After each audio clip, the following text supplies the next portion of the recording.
భారతదేశం గర్వించదగ్గ మహావీరుడు. ఛత్రపతి శివాజీ వారసత్వం ద్వారా సింహాసనాన్ని అధిష్ఠించిన వాడు కాదు. రాజు కావడానికి తగు అర్హతలు లేవని బ్రాహ్మణ పండితులు అవమానించినప్పటికీ అందుకు కృంగిపోకుండా పట్టుదలతో పోరాడి కేవలం రాజుగా పేరు తెచ్చుకోవడమే కాదు, ప్రజలందరి హృదయాల్లో స్థానం పొందాడు. వ్యవసాయాన్ని ప్రోత్సహించి రైతు పక్షపాతిగా నిలిచాడు. తన రాజ్యంలో మహిళలకు రక్షణ కల్పించాడు. సైనికులకు వారు నిరంతరం ప్రజల సేవలో ఉండేలా జాగృతం చేశాడు. శివాజీ తండ్రి మొఘల్ రాజులను ఎప్పుడూ వ్యతిరేకిస్తూ యుద్ధాల్లో పాల్గొనేవాడు.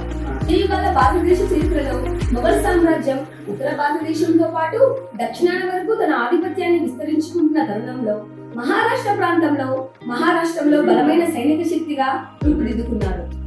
షహాజీ తన సైనిక రాజకీయ జీవితాన్ని సమర్థంగా తీర్చిదిద్దుకొని దక్కన్ సుల్తాన్ కు కుడిభుజం అయ్యాడు. స్వతంత్ర రాజ్యం నిర్మించే క్రమంలో ఎన్నో ఆటుపోట్లు ఎదుర్కొని విజయాలు సాధించి చరిత్రలో సుస్థిర స్థానం పొందాడు. శివాజీ తల్లి జిజియాబాయి శివాజీకి పుట్టిన భూమిపైన ప్రజలపైన ప్రేమ కలిగేటట్లు విద్యాబుద్ధులను నేర్పింది. చిన్నప్పటి నుంచి రామాయణం, మహాభారతం వంటివి నేర్పించి దేశభక్తిని అలవరించింది.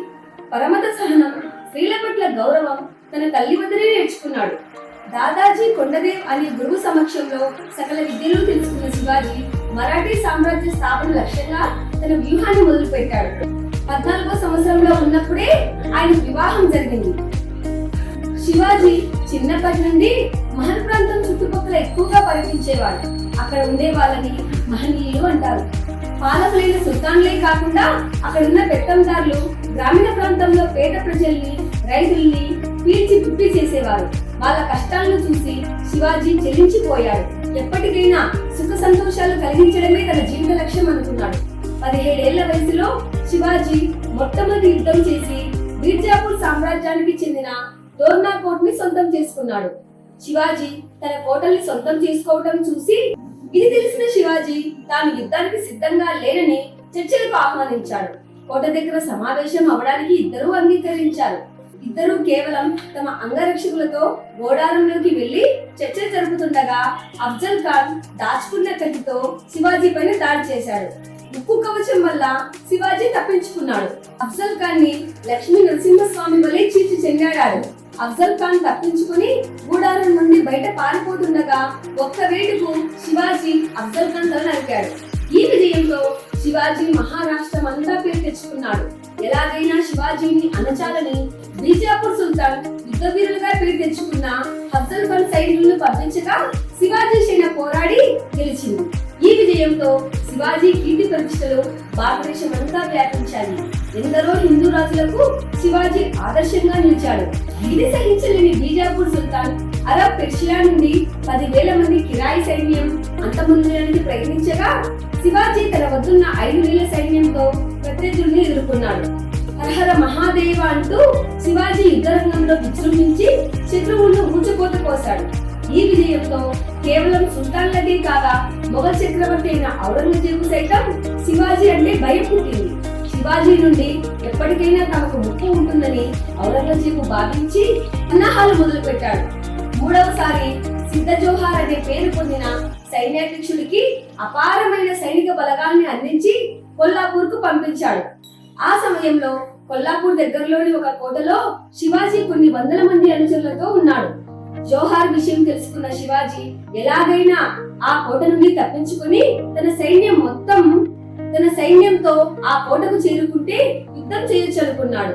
కానీ అప్పటికే తాను యుద్ధానికి సిద్ధంగా లేనని తనపై దయతో ఉండవలసిందిగా సిద్ది జోహార్ వర్తమానం పంపాడు. అది తెలుసుకున్న సిద్ది జోహార్ సైనికులు నిఘా వేసి విశ్రాంతి తీసుకుంటుంటే శివాజీ తన అనుచరులతో కోట నుండి తప్పించుకుని తన సైనికులు ఉన్న ప్రదేశం నుండి వెళ్ళాడు. చివరి క్షణంలో ఈ విషయాన్ని గ్రహించిన సిద్ది జోహార్ శివాజీని వెంబడించాడు. కోటకు చేరుకునేలోపు శత్రువులు తమని సమీపించగలరు అని విషయం గ్రహించిన ప్రభువులు వారిని ఎదుర్కొంటామని శివాజీ తన అంగరక్షకులతో ఎలాగైనా కోటకు చేరుకోమని చెప్పి ఒప్పించాడు. శివాజీ కోట వైపు వెళ్లిన వెంటనే 2 చేతుల ఖడ్గాలు పట్టుకుని శత్రువులతో యుద్ధం చేశాడు. 300 మంది సైనికులతో ప్రాణాలకు తెగించి అతి బలమైన శత్రువులతో పోరాడి నేల కొరిగించారు. అప్పటికి శివాజీ తన కోట చేరుకున్నాడు. కోటలో తన అనుచరులతో చర్చించిన తర్వాత తమ సిద్ది జోహార్ సైన్యాన్ని ఎదుర్కోలేము అని గ్రహించి సంధికి అంగీకరించాడు. సంధిలో భాగంగా శివాజీ సామ్రాజ్యం స్వాతంత్ర రాజ్యంగా గుర్తింపు పొందింది. జోహార్ విజయానికి బహుమతిగా కోట లభించింది. ఈ యుద్ధమే సుల్తాన్లతో శివాజీ చేసిన ఆఖరి యుద్ధం. ఆ తర్వాతి కాలంలో మొఘల్ సైన్యంతో యుద్ధాలు చేయవలసి వచ్చింది. శివాజీ ఎన్నో పోరాటాలు చేయవలసి వచ్చింది. ఎన్నో సార్లు మృతి నుండి తప్పించుకున్నాడు.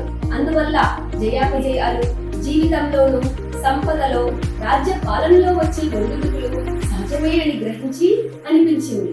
ఇంత అనుభవం పొందిన తర్వాత మానవుని హస్తాలలో ఏదీ లేదని తనకు అనిపించింది. ఏదో ఒక అదృశ్య శక్తి ఈ ప్రపంచం అంతటినీ నడిపిస్తుంది అనిపించింది. శక్తి ముందు ఎంత బలాఢ్యులైనప్పటికీ, ఎంత వీరాది వీరులైనప్పటికీ, ఎంత మేధావులైనప్పటికీ, ఎట్టి రాజాదిరాజులైనా ఏమీ చేయలేదనిపించింది. తాను ఒక సామాన్య మానవుడు. తండ్రి చేత చిన్ననాడే విడువబడ్డాడు. తల్లి రెక్కల కింద ఒంటరిగా పెరిగినవాడు. అలాంటి శివాజీ తన గురువైన సాధువుని ఆశస్సుల వల్ల బీజాపూర్ నవాబు మహారాష్ట్ర రాజ్యాన్ని స్థాపించగలిగాడు. ఇది ఎలా సాధ్యమైంది? ఏదో బలీయమైన అదృశ్య శక్తి తనకు అండగా ఉంది కాబట్టి ఇలా జరిగింది. శివాజీ తన సేనానులతో ఎందుకు ఇలా దుఃఖిస్తారు? ప్రతి వారు ఏనాడో ఒకనాడు మరణించాల్సిందే. అందువల్ల మీరేమీ బాధపడకండి అన్నాడు. మృత్యు గృహంలో ఉండి కూడా తమ నాయకుని ఆత్మధైర్యానికి వారు ఆశ్చర్యపోయారు. ఆ తర్వాత కొంతసేపటికి 1680 ఏప్రిల్ 3వ తారీఖు మధ్యాహ్నం 12 గంటలకు కళ్ళు తెరవలేదు శివాజీ. కన్నీళ్లు వస్తున్నా ఆపుకొని అతని దేహాన్ని వస్త్రంతో కప్పారు. శివాజీ మరణ వార్త మహారాష్ట్ర మొత్తం వ్యాపించింది. తమ నాయకుడిని కడసారి చూడాలనే ఆశతో రాష్ట్రంలో ఉన్న ప్రముఖులందరూ రాయగఢ్ చేరుకున్నారు. అయితే శివాజీ మరణ వార్త పెద్ద కొడుకు శంభాజీకి కొంత ఆలస్యంగా చేరింది. ఆ వార్త విన్న తర్వాత శంభాజీ ఒక ఒంటె మీద ప్రయాణించి రాయగఢ్ చేరడానికి ప్రయత్నించాడు. అతను వచ్చే సమయానికి శివాజీని దహన సంస్కారాలకు తీసుకెళ్లారు. అయిపోయిన తర్వాత అందరూ వస్తున్నప్పుడు పెద్ద కొడుకు శంభాజీ ఎదురుగా వచ్చాడు. వారిని చూసిన శివాజీ కొడుకు ఒంటె చాలా ఆలస్యంగా వచ్చినందుకు దాన్ని ఖండాలుగా నరికేశాడు. ఔరంగజేబు శివాజీ మరణ వార్త తెలుసుకొని నిర్ఘాంతపోయాడు.